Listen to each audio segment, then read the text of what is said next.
Vamos entrar aqui na parte agora dessa sua, vamos dizer assim, empreitada dentro da questão da literatura. E aí eu gostaria que você começasse justamente, me empresta esse livro aqui para apresentar para quem nos assiste, né? E que você falasse sobre esse livro, né? Que é a falta de Pietro, né? O porquê Isso. desse título, quem é Pietro, né? Fala como é que você já deu uma entrada aqui inicial, falando um pouco sobre a questão da depressão, do momento, né? É uma vivência sua do momento que você trabalhou no Adão Pereira Nunes, a importância desse trabalho, desse livro, né? Que ela fala ali, depressão é a doença do novo século. Sim. E aí, em cima desse comentário, fala sobre a importância desse livro, desse trabalho que você fez. Certo. O Pietro, na verdade, ele representa o jovem contemporâneo, digamos assim. É o jovem ou adolescente que passa por conflitos emocionais e ele tem ali uma família que não teve uma estrutura ideal, uma estrutura onde ele recebesse o apoio dos seus pais, recebesse orientação, tivesse aquela formação que a gente teve no nosso tempo, sabe? A formação onde você tem mais a presença da família, a presença do pai e da mãe ali no período de formação da criança. O período de brincar, o período de ouvir os conselhos, o período de frequentar a escola.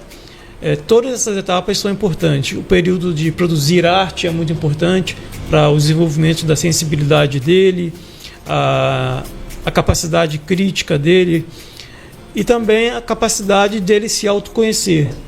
Porque o autoconhecimento mostrar à criança como ela pode conhecer uma emoção, saber que emoção ela está sentindo e ela perceber que essa emoção que ela está sentindo não é ruim. E, na verdade, ela precisa conhecer as emoções, aprender a lidar com essas emoções e saber como gerenciar para que essa emoção não venha a ser um obstáculo, mas possa ser para ela uma ferramenta de progresso, de aprendizado, de crescimento.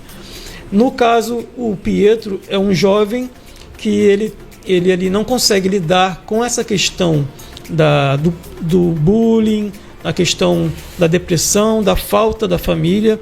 Quer dizer, essa ausência da família na vida do Pietro provocou a ele aí uma fragilidade emocional e ele não consegue lidar sozinho com essas questões, mas ele, ao invés de buscar ajuda, ele se retrai cada vez mais ao longo da história, até o ponto dele se sentir petrificado e imóvel, como se não tivesse mais forças para lutar. E no fim da história, o Pietro ele foge para o além das estradas. E essa frase assim, é mais poética no sentido de você escapar de uma situação, partir para uma outra situação, deixa uma interpretação um pouco abstrata, digamos assim, porque o livro ele não diz de forma objetiva, de forma clara, que o Pietro fez uma fuga no sentido de autoextermínio ou então um suicídio, né, o autoextermínio, ou então uma fuga no sentido de ir morar na rua. Fica um pouco em aberto. Mas como o conceito é em aberto, ele faz com que o leitor ele possa refletir nele. No caso, a interpretação do leitor é que a gente vai reconhecer, a gente vai perceber pela projeção inconsciente desse leitor, o que está acontecendo no interior dele. Por exemplo, se você trabalha uma oficina de contação de história com o livro A Falta de Pietro, você vai ouvir os comentários dos jovens. Aquele jovem que perguntaram assim, mas será que ele cometeu suicídio? Ele já tem ali uma percepção, em algum momento ele associou essa história ao suicídio. Aí por que ele fez essa conexão, essa associação? Então, nesse momento, já é o ponto em que o mediador no caso o oficineiro, ou o professor, ou o próprio pai ou a mãe, pode observar essa criança, observar esse adolescente, observar esse jovem, se ele tem algum sinal, se ele demonstra alguma tendência, alguma inclinação para depressão, para tristeza profunda e muitas vezes até mesmo tentativas de suicídio e tem aqui... Você quer ver? Você falou ali, a Sol, né, que é lá, a Sol Souza, que é lá de Salvador, ela está colocando ali como adquirir esse livro. Vou colocar no acervo da biblioteca, também farei oficinas com esse instrumento. E parabenizando aí pela diversidade da temática, né? Depois você fala aí se tem como adquirir o livro, né? E como, ou então de repente até o contato com ela. Dela. Isso. Mas você falou da questão do bullying, né? Que hoje a gente conseguiu, a partir de muitas mobilizações, que o bullying ele seja crime, né? Mas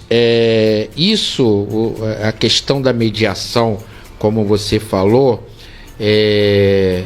e aí você vê que como que a questão da escola ela ganha uma nova dimensão, para que não fique apenas na parte do ensino, né? E aí realmente se transforme numa educação. Porque eu sempre costumo falar assim, quando a gente coloca a cultura, né, que aí utilizando as artes, não importa qual, seja a leitura, seja o trabalho artesanal, seja a pintura, né, como você pode falar daqui a pouco mais, mas a importância da relação da cultura com o ensino, como é que ela pode se transformar numa educação libertadora, né? Como dizia Paulo Freire. Mas e aí você falou da rua, né?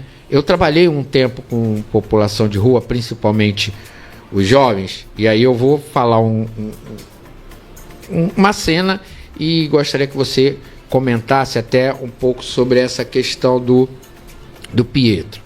Tinha um menino, né, numa das casas que eu trabalhei, ele tinha, na época, ele tinha 16 anos. Não sei nem dizer para você se ele hoje ainda é vivo ou se o mundo da rua acabou levando ele, né? Mas ele era um garoto que, quando estava na rua, ele era extremamente violento, né? A gente já até tinha pego ele com arma e tudo.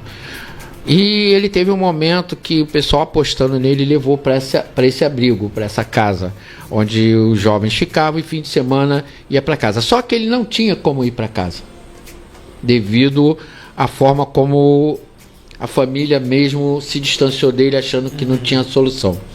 Então, teve uma das vezes que era meu fim de semana na casa, e que eu entrei no quarto para chamar ele, para assistir uma TV e ver um filme, que a gente sempre fazia isso.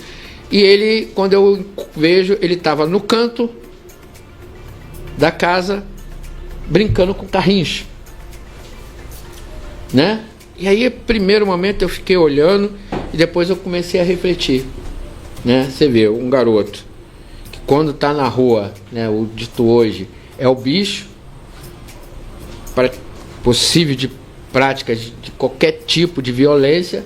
E quando está até mesmo no meio dos colegas, ele também, para se impor, tem aquele ato, né, de dureza, mas quando estava sozinho, era uma criança que, se você chegasse ali, sim, era capaz até de dar-lhe umas pauladas na cabeça dele, e ele não ia nem perceber, de tão direcionado que ele estava ali, brincando de carrinho mesmo, como se fosse uma criança de 3, 4 anos.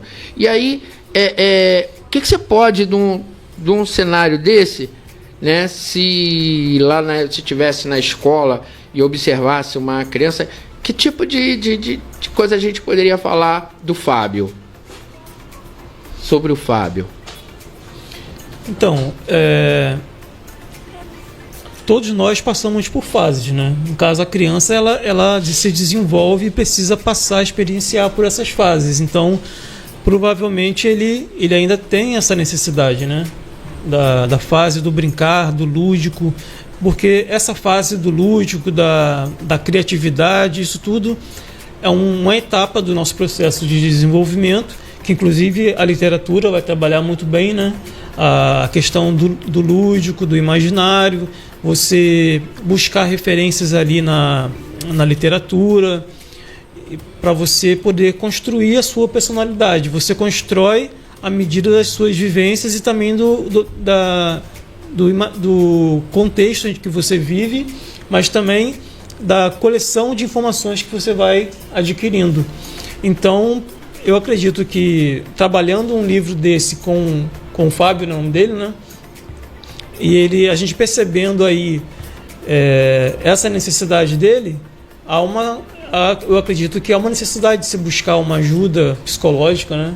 Ele fazer um acompanhamento psicológico e trabalhar essa questão dessa criança que ainda existe nele e que ele precisa colocar para fora mesmo. E muitas vezes essa questão da violência é exatamente uma armadura, uma forma de se defender dessa realidade em que ele vive na sociedade e que ele esconde essa criança por medo de mostrar essa criança, né? É verdade, é verdade. A gente entrou mais alguém ali, né? A Deb, boa tarde. Acho que todo mundo é um pouco esse personagem, né?